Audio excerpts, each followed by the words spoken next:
అని సారీ అండి ఇప్పుడు దాకా ఈ రోజు నుంచి నేను అన్కండిషన్ లో ఫిక్స్, మీరు ఏదన్నా సరే ఏమనుకున్నా సరే ఏదైనా సరే అని ఫిక్స్ అయిపోయా.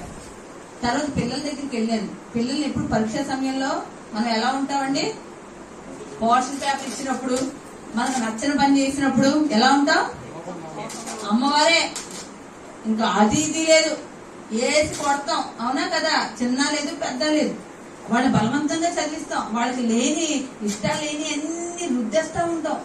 ఆ క్లాస్కి వెళ్ళిన తర్వాత అవన్నీ నాకు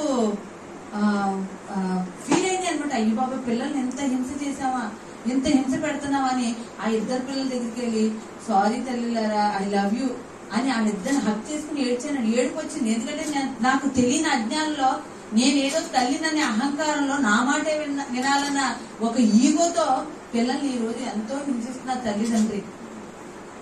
మంచి కోరుతున్నాం అంటున్నాం, కానీ మంచి అనేది పత్రిజీ చెప్పారు పిల్లలకు మంచి అంటే ఎలా కోరుకోవాలో అని. అక్కడ ఇద్దరి దగ్గర ఫ్రీ అయిపోయాను.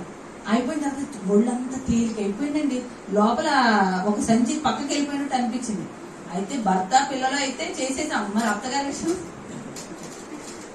ఏమండి, మా అత్తయ్య గారికి సారీ చెప్పాలండి, ఎలాగండి వెళ్ళి అంటే ఆయన అన్నారు, అమ్మ అత్తగారు చెప్పేసరికి ఈగో అడ్డొస్తుంది కాబట్టి ఇంట్లో కూర్చుని ధ్యానం చేసి మీ అత్తగారిని తలుచుకుని అత్తగారు ఏమన్నా తప్పు చేస్తే క్షమించండి, ఈ రోజు నుంచి మీ మీద అన్కండిషన్ లో అప్లై చేయాలని నేను డిసైడ్ అయ్యాను అని అనుకో అమ్మ అన్నారు.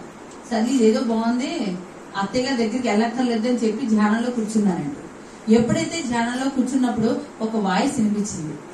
ఏమనంటే, ధ్యానం ఎందుకు వచ్చావు, అహంకారం దింపుకోవడానికే వచ్చావు, కానీ ఒక వ్యక్తిని క్షమించడాని అని అడగటానికి అహంకారం అడ్డు వస్తే ఇంకా నువ్వేం ఆచరిస్తావు అనే వాయిస్ వినిపించింది.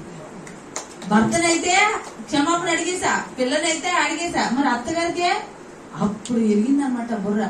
కదా అవును కదా, నాకు అత్తగారి దగ్గరికి వెళ్తాం మళ్ళీ అదొక అహంకారమా, అదొక ఇదా, ఏదైనా సరే వెళ్ళిపోవాలి అత్తయ్య దగ్గరికి అనేసి మా వారికి ఫోన్ చేసి అత్తయ్య గారి దగ్గరికి వెళ్తున్నానండి. ఎందుకు వెళ్తున్నా అంటే క్షమాపణ అడుగుతానండి, ఇప్పుడు దాకా తెలుసో తెలియకో ఏమన్నా ఇబ్బంది పెట్టుంటే క్షమించమని అడుగుతానండి. అంటే మా వారు వస్తే ఎల్లకే నమ్మరే, వాళ్ళు జ్ఞానం తెలియదే అన్నారు.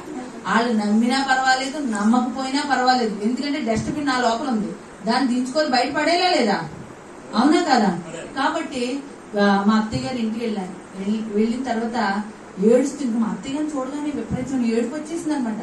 గట్టిగా హక్ చేసుకుని కాళ్ళకి దండం పెట్టి ఏదైనా మిమ్మల్ని ఇబ్బంది పెట్టుంటే నన్ను క్షమించండి అత్తయ్య గారు అని ఎప్పుడైతే గట్టిగా పట్టుకున్నానో, చాలా సార్లు మా అత్తయ్య గారిని హక్ చేసుకున్నాను, కానీ ఆ రోజు నాలో మార్పు చెందిన తర్వాత ఎప్పుడైతే మా అత్తయ్య గారిని పట్టుకున్నానో మా అమ్మను పట్టుకున్నంత ఫీల్ నాకు కలిగిందండి.